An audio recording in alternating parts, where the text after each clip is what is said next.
naka-mount na yung bike natin. Tanggalin mo natin yung wheels, yung axle, then gulong. Then, ito yung oil gagamitin natin from CRC SBI 15WT on my Pax Shop 36 180mm. So right now I remove yung cap. Then first is we need to remove the air. This is for safety. Yan, nakita nyo natanggal na yung air. So pwede na tayo dyan mag-dismantle. So change your shock position to 45 degrees. Then I remove yung sa air side using torque wrench. Mabilis na naman siya tanggalin. Then yung side niya, I remove yung rebound red cap. Okay, then I remove the nut. Actually maluwag na siya eh. So, yan. Keep nyo lang. So, right now, I tap on the air side using the rubber mallet. So, this time, I use yung socket wrench na small lang siya. Kasi wala ko yung pang port na gamit. So, yan. Pero okay naman siya. Gently tap lang. Hanggang sa matanggal na yung lower leg. Yan, yun, natanggal na. Yan, lumabas yung oil. Make sure meron kayong container dyan na nakasaakot. Kasi messy talaga. Ayan.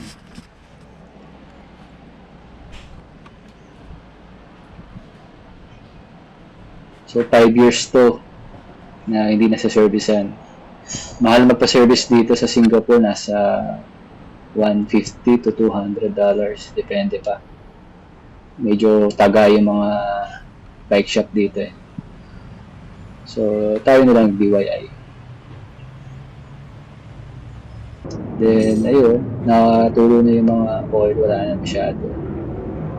Ayan, tatanggalin na natin yung lower leg. Pero, sasahuran ko muna siya ng timba. Then, i-release ko dyan.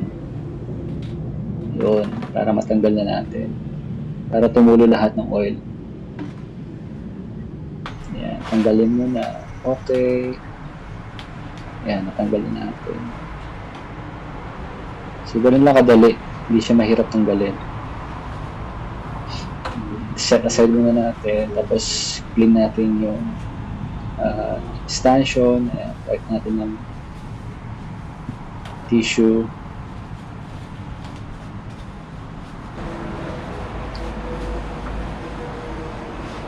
Ayan.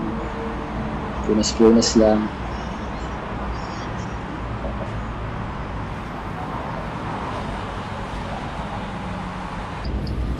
Itong part na to, yung rubber seal niya, hindi ko pa natatanggal. Super kapal na ng dumi. Ayan. Pero sa loob pa niyan, mas madumi. So ito gamit ko yung wrist na rubber, sponge o-ring. So ito pala tinanggal ko na yung pinaka rubber o-ring niya using yung wrench tool o yung katala. Ito yung ano niya, rubber niya super dumi na, tsaka sira na. I think every year dapat magpalit eh. Yan, punas-punas lang. Nakapal yung dumi. Then ito yung second part ng o-ring. Ganyan lang, lagyan mo ng towel para protected yung rubber niya. Ayan, sobrang kapal niya, grabe. Hindi lang kita eh. Then ito yung sponge niya. Super sira na talaga. At super dumi. Ayan, linisin mo lang pinakaloob. Alcohol lang palinis. Tapos Yan, I use yung Allen wrench na maliit lang, pang sungkit sa singit-singit.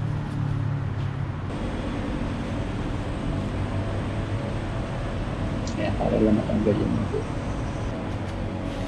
Ito yung oil natin, torque oil, suspension torque siya sa chain reaction cycle. I think I bought it for $16. Lagyan na natin ng konting oil, yung sponge, babad lang natin yan. Yan, tapos naglagay ako ng stick dyan o kaya yung any tool, mahaba para magkasya sa loob. Then, paper towel lang para matagal yung dumi. Then, ayan, in-mount ko na uli. Then, dito sa part na ito, lalagyan ko ng air siya para mag-expand yung port niya.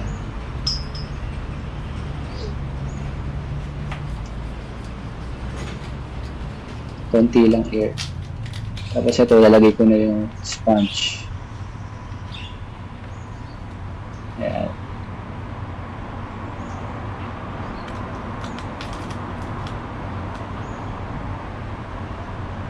Then, lalagyan ko ng grease yung o-ring niya, rubber o-ring.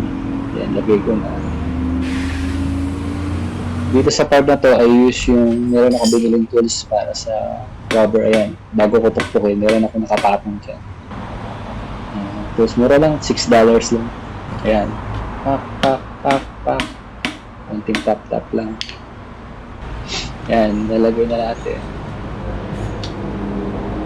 Madali lang ilagay yan, walang problema. Pero hindi mo siya ibabaon kasi maglalagay tayo ng oil. Yan. Ako nilagay ko 10 ml, depende sa specification ng port mo. 10 ml do sa air side. So kailangan naka 2 o'clock yung port nyo kasi baka matapon yung oil. So yan, nilagay ko na yung 10 ml sa air side. Then 20 ml naman sa right side or drive side.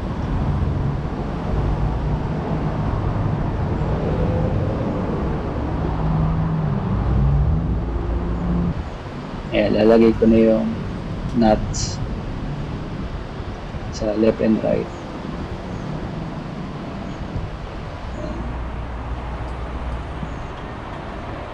Konting higpit lang. Then yung red cap, nilagay ko muna, hindi ko pa nahigpitan. Ito naman, ayan.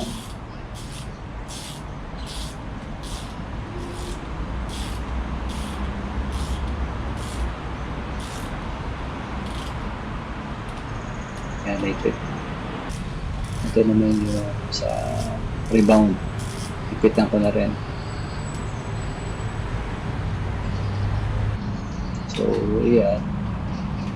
Put some air uli para ma-expand siya.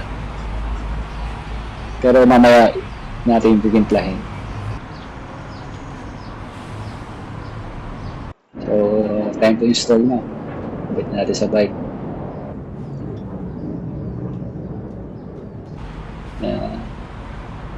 Lagyan ulit natin ng grease yung headset. Tapos, kabit na natin yung port. Make sure na yung kable hindi nakabaliko. Then, yung stem. Cap. Tapos, lagyan na ng headset cap. Tighten muna natin yan. Tapos, tsaka i-align nyo. Baka kasi paling.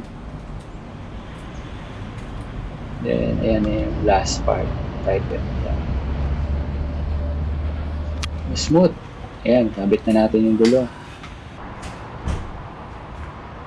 So, ayan. Yung axle ko.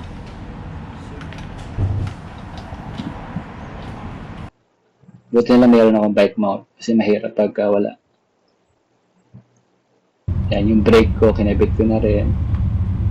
Tsaka na-align ko na yan. So, makikita nyo, nagbo-bottom out siya. Kulang pa sa air. So, I think 70 PSI yung sa akin. So, lagyan ko ulit ng air.